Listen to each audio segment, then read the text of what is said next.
Good day everyone. Welcome again to our another lesson. So again, this is Sir Nathan and this lesson is yung first lesson natin on our midterm, which is artificial intelligence or what we commonly call AI. So more specifically, we're going to focus on responsible AI use in school and also on business tasks or even personal tasks natin. So artificial intelligence has become a common part ng digital world. So you may already encounter AI pagka gumagamit tayo ng online application, mga search tools, mga grammar checkers, chatbots, mga image generator, or other digital platform. Because si AI, nakakapag-produce siya ng information ng mabilis.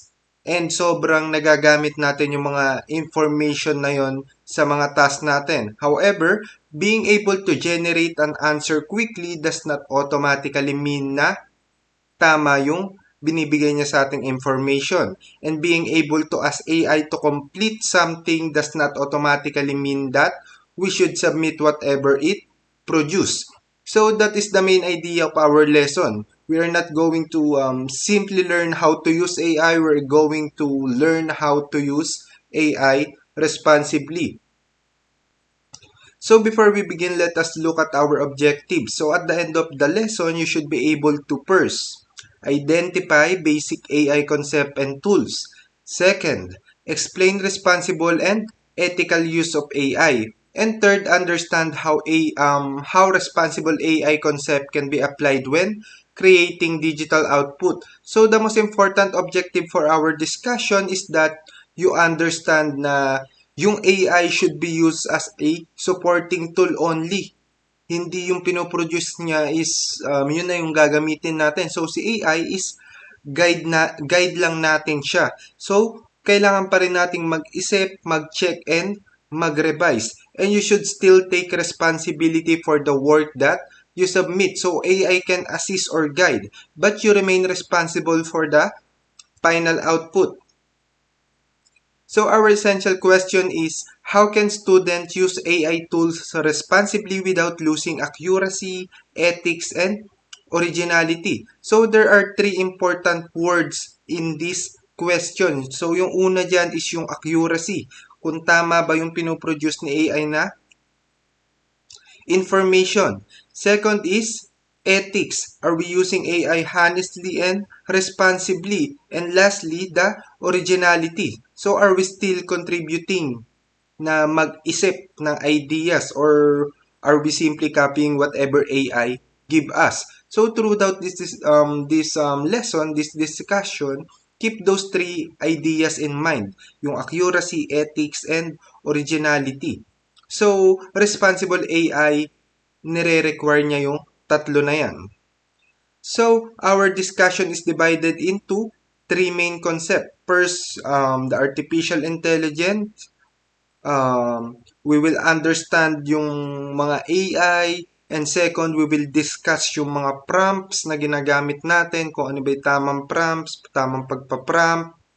And third, we will understand AI output. So, these three concepts are connected. We give AI an instruction, nagbibigay tayo ng mga prompt, ng mga guide sa AI kung paano niyang gagawin mga task natin. So, that instruction is called a prompt.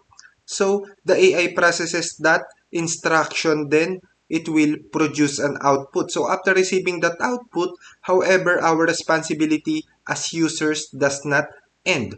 So, kailangan pa rin natin i-evaluate yung output na pinoproduce ni AI.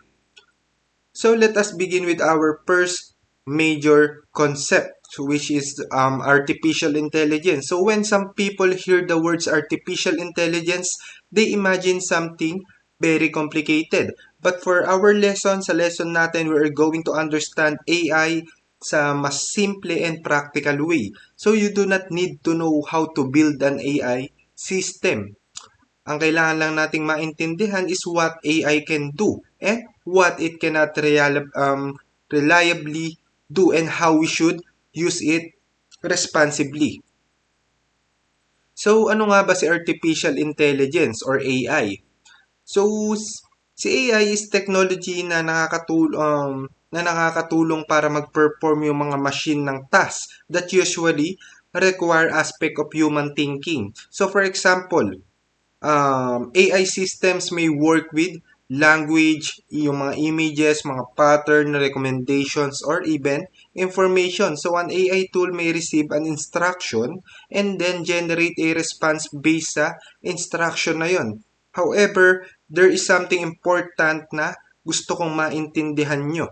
So AI does not become your replacement as a student or as a person. So si AI may generate ng mga sagot information but you are still the person who must decide whether that answer is useful ba siya, tama ba siya, and appropriate ba siyang gamitin. So, kailangan iniisip lang natin si AI as an assistant. An assistant may help you perform a task, but you should still understand the work being done.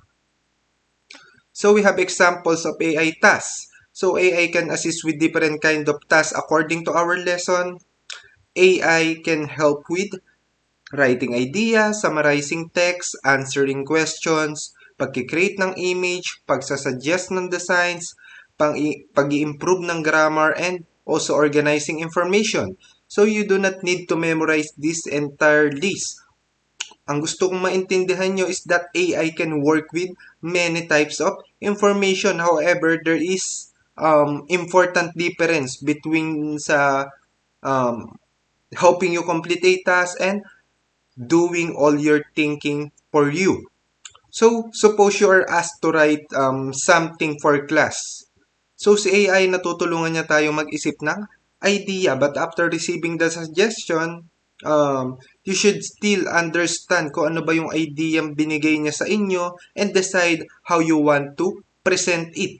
So, the goal is to use AI para masuportahan yung pag-iisip natin, not hindi para baguhin or hindi para alisin yung inisip natin na yun or i-replace niya.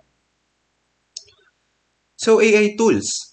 There are different types ng mga AI tools. So, our presentation includes yung mga chatbots, grammar checkers, image generator, search assistant, translation tools, and recommendation system. So, different AI tools are designed for different purposes. So, ano nga ba yun? For example, a chatbot may communicate with you using text. So, a grammar checker naman is na-examine niya yung mga writing and nagsasuggest sila ng improvements. Si image generator naman, nagwo-work siya differently because it can create image based on instruction na binigay natin. So what matter is understanding that the term AI tool does not refer to the only one application. So artificial intelligence can appear in different types of digital tools, but regardless sa mga tool na ginagamit natin, kailangan natin maging responsible behavior remains important. So AI is a tool. So this is one of the most important slide dito sa entire lesson natin. So AI can help student but it should not replace kung ano yung mga iniisip nyo.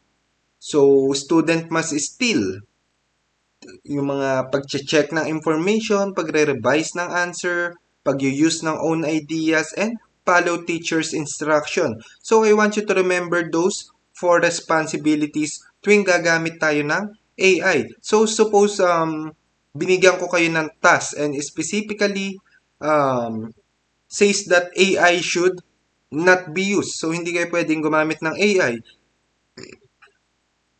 So, even if AI could easily complete the task, responsible AI use means following the teacher instruction. So, if AI is allowed, and you still should not automatically na i-copy lahat ng information na ipoproduce niya.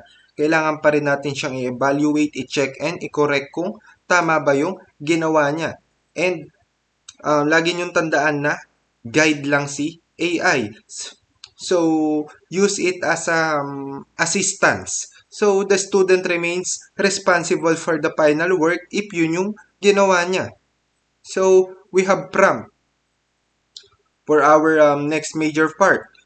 So, prompt. Understanding prompt, sobrang importante niya because AI usually needs us para makapag-communicate kung ano yung gusto nating ipagawa sa kanya. So, if our instruction is unclear, so the output may also become unclear. Kung hindi naman, kung sobrang gulo ng prompt natin sa kanya, syempre, hindi niya tayo maiintindihan kung ano ba yung binigay nating instruction. So, think of it like giving direction to another person. So, if your direction are kulang, incomplete, the person may misunderstand kung ano yung gusto nating sabihin sa kanya kung saan direction.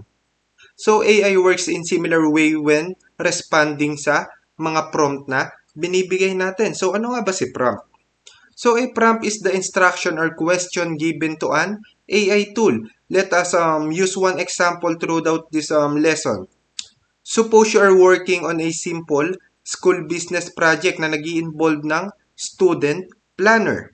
So you want AI para tulungan ka na mag-create ng short product description. So pwedeng yung prompt natin is write a short product description for a student planner. So that sentence is the instruction given to AI. So yun yung prompt na binigay natin sa AI. So whenever you type a question or instruction sa AI system, sa AI sites, what you enter is generally called the prompt. Or kung ano yung chinachat natin, kung ano yung pinagagawa natin, that is basically the prompt. So ano nga ba yung good prompt? So a good prompt should be clear, specific, complete, and connected to the task. So let us understand this one by one.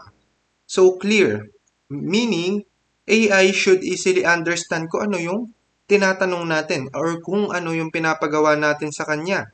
Specific means kailangan natin mag-provide ng useful details.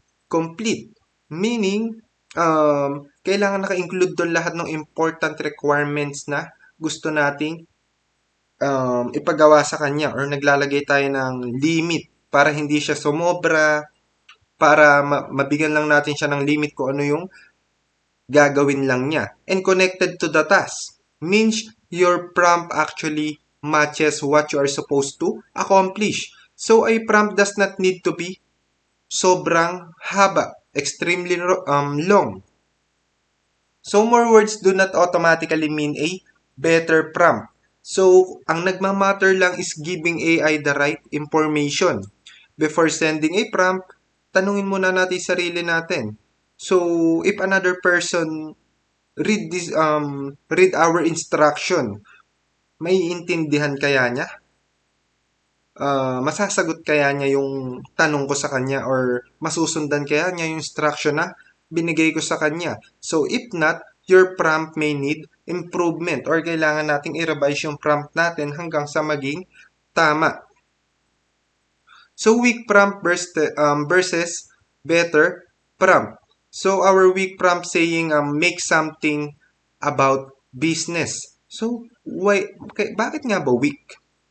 Because masyado siyang broad. So, what should AI make? Slogan ba? Business plan? Product description ba yan? Gaano ba yung kahaba? Sino ba yung audience? So, walang ganon na information. Now, i-compare natin sa better prompt na write a 5-sentence product description for an affordable study planner for senior high school student. So, tingnan niyo yung difference. So, yung second prompt natin, sinasabi niya sa AI na kung ano yung gagawin, which is a product description. Gaano kahaba? 5 sentence. Ano ba yung product? Study planner.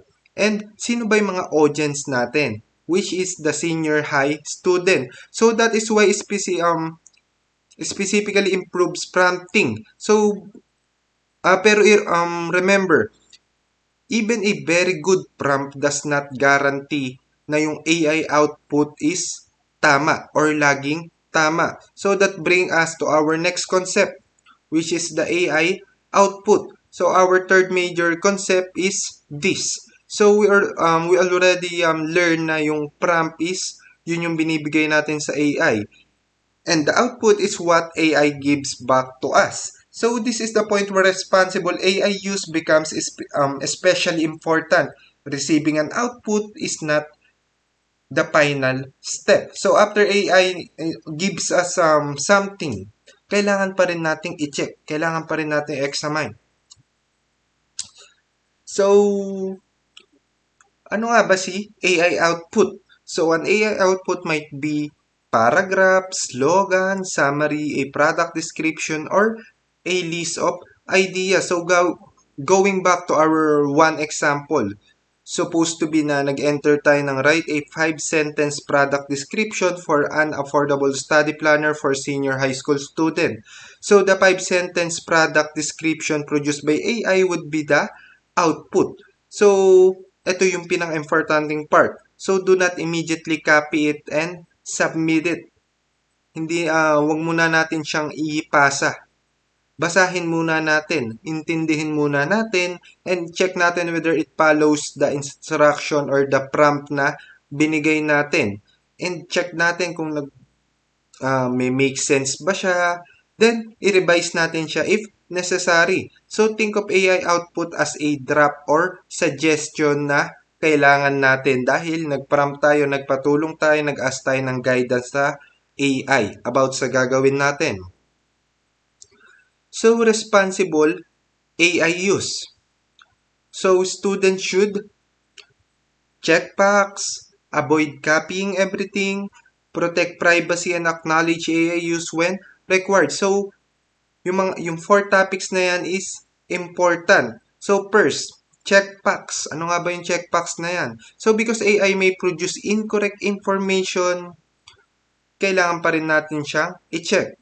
And avoid copying everything because yung mga schoolwork natin should still demonstrate yung mga own understanding natin about that task. So third, protect privacy because private information should be or should not be unnecessary entered into AI tools. Hindi tayo dapat nagbibigay ng mga personal information natin sa AI. And fourth, acknowledge AI use when required. So, using AI responsibly means nagiging transparent tayo about assistance na nare-receive natin instead of pretending na yung AI-generated material was entirely produced without assistance or own idea talaga natin yun. So, accuracy checking.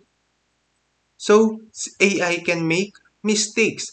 So, that is why bago tayo gumamit ng AI or bago tayo mag-produce ng AI output, tanungin muna natin, tama ba to? Kumpleto ba to? Does this match the topic?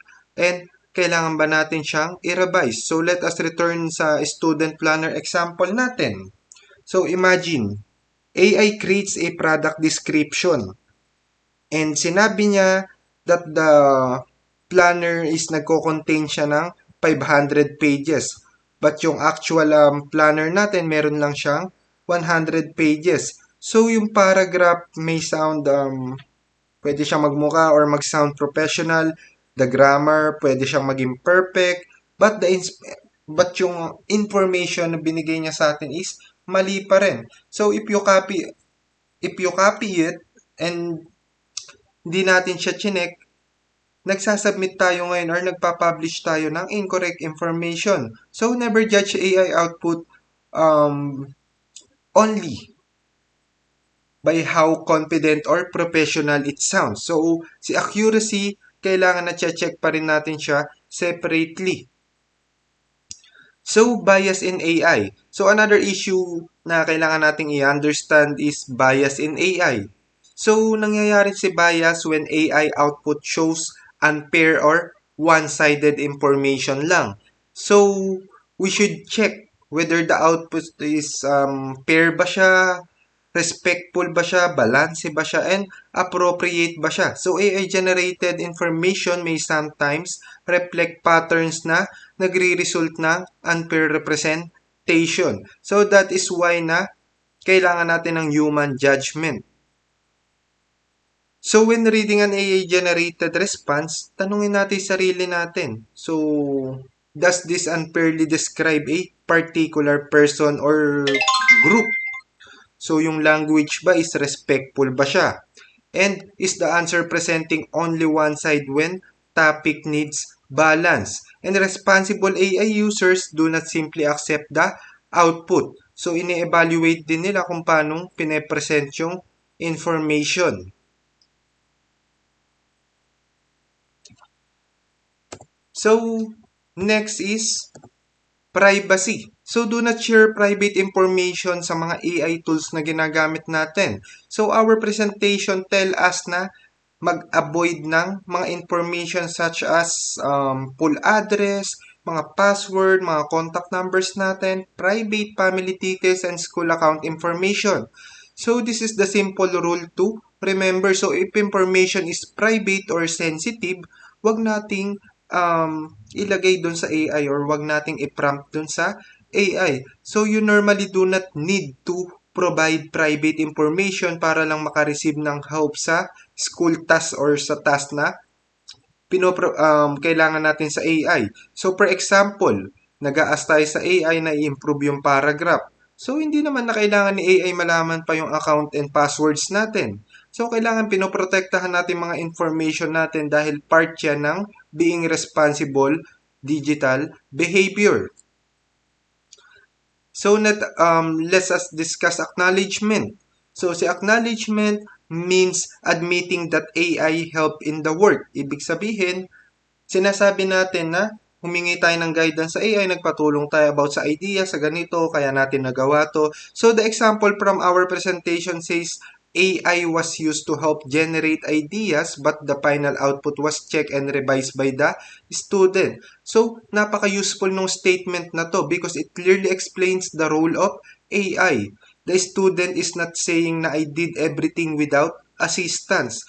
Pero yung student is also, ina-explain niya na AI did not completely control the final output. So, si student, chinek pa rin niya and revise pa rin niya yung yung material. So, different teachers may have different rules about sa paggamit ng AI. Kaya, that's why you should always follow the specific instruction na binibigay ng teachers. So, regarding whether AI is allowed and how, kung paano ba natin siyang gagamitin. So, ethical AI use. So, meaning, using AI in a way that is honest and responsible. So, kailangan ina-avoid natin na submitting AI work without checking, pagkokopya ng everything na binibigay ni AI, pag-create ng fake information, and sharing private data. So, mag-focus tayo sa honesty. So, suppose AI produce an entire response. So, pwede nating kopyahin lahat without reading it and submit it under name natin. So, ang problema is not only gumamit tayo ng AI. Ang problema dito is hindi natin chinek whether you actually understood the work. So, you also cannot confidently say whether the information is correct. So, responsible AI use nagre-require yan ng active participation from the student or sa user. So, you should be able to explain the output na sinasubmit natin, even na kinapin natin siya lahat. So, if you cannot explain your own submitted work, that is already a warning na yung AI may be doing too much dun sa task na yon para sa atin. So, next natin is AI in business. So, AI can also assist sa mga business-related tasks. According to our lesson, AI can help with product description, mga slogan, customer replies, website content, and promotional message. So, let us continue using our same student planner example. So, imagine na nagkikreate tayo ng small student planner business. So, si AI nakakatulong siya para mag-suggest ng draft, ng product description, but before publishing that description, yung business owner must make sure na tama yung presyo. Yung product futures tama din. And yung claims is totoo talaga. And hindi siya fake news. And the message represent na yung actual product. So this shows us something important. So AI may help businesses work faster but businesses remain responsible for the accuracy of the information they publish.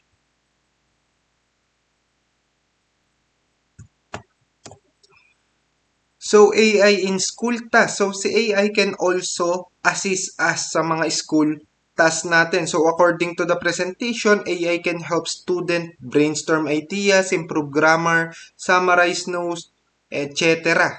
So, help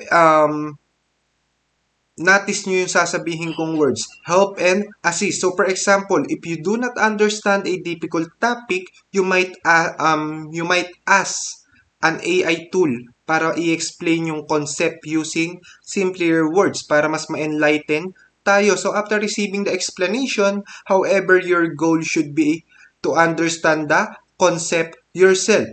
So, you should not simply memorize kung ano yung binigay sa atin ng AI. Ask questions. I-compare natin siya sa ibang sa lesson natin. I-check natin yung material na binibigay ko or binibigay ng teachers nyo. Then explain the idea using your own understanding. So that is how AI become a learning tool rather than a shortcut. So reminder. So this brings us to the most important reminder in our lesson. So AI should support learning.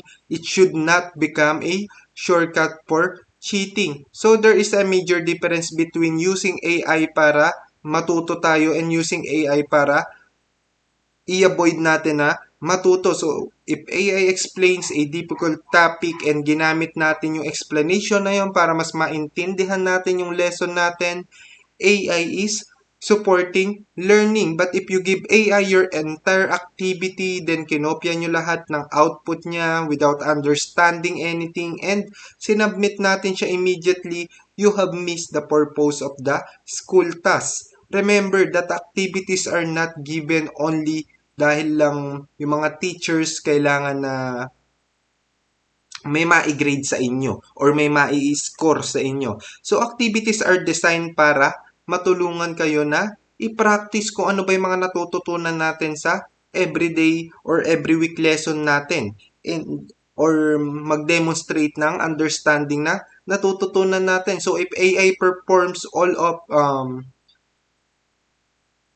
thinking for you, you may receive an answer. But you may not gain the skill dahil hindi naman ikaw yung gumawa. Pero nasa iyo yung sagot. So, and that concludes our discussion about artificial intelligence and responsible AI use in school and business tasks. So, before we end, I want you to remember one simple process whenever you use yung mga AI tool. So, prompt, check natin, revise natin, mag-decide tayo. So first, prompt. Give AI a clear and specific instruction. Second, check natin. So, wag nating automatically pinagkakatiwalaan agad yung output. Check natin whether the information is accurate ba siya, kompleto ba siya, fair ba siya, appropriate ba siyang gamitin, and connected ba siya sa task natin. And third, revise. So, use your own understanding para mas ma-improve yung output.